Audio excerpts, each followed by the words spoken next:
болсоңуздар, ошого макул деп кол көтөрүп койсоңуздар. Макул, каршы жок. Рахмат. Баталуу күнүңүздөр менен, баталуу сүйүктүү менин элим. Мен Атбашы районунун тургуну болом. Аты жөнүм Ибраева Дайрагүл. Атбашы районундагы элдин атынан келдим. Жанагы бизде курула турган логистикалык борбордун улгандан бери эле элдин тынчы кетти, түн уйкусу бөлүндү. Болгон ой максатыбыздын баардыгы жерибизди алдырып ийбейли, сактап калалы, урпагыбызга жүзүн жарык өткөрүп берели деген көйгөй жүрөгүбүздө үйүт жатат. Менин эң биринчи сүйүнгөнүм бул элдин сезип билип калгандыгында да. Эгер дагы мурдагыдай болуп сезбей билбей калганда үзөң кугуш жана башка жерлер элге билинбей туруп эле кетип калды го. Менин ушу бийликтегилерге, жогорку кеңештин депутаттарына суроом, эмне үчүн мыйзамды 49 жылга деп түзүп койгонсуздар? Андан аска түшсө болбойбу?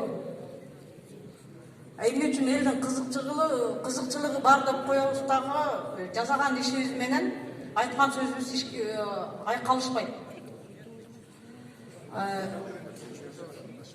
Негизгиси менин сунушум бул элдин талабы Кыргыз өкмөтү логистикалык борборду салсын деп үмүттөнүп келген, ишенип келген.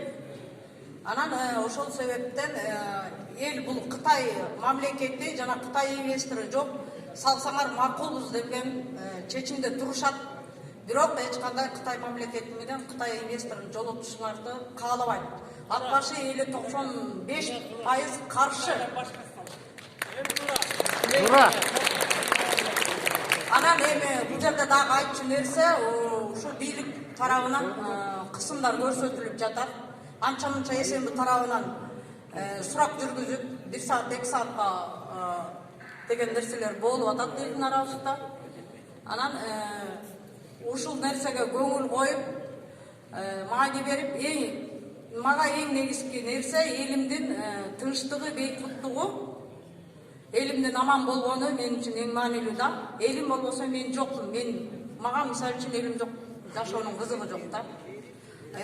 Эң аркы айтарым ушул логистикалык борбор ушу Атбашка салынбаган нерсе Кыргызстандын эч бир бурчунда салынышын каалабайт элем.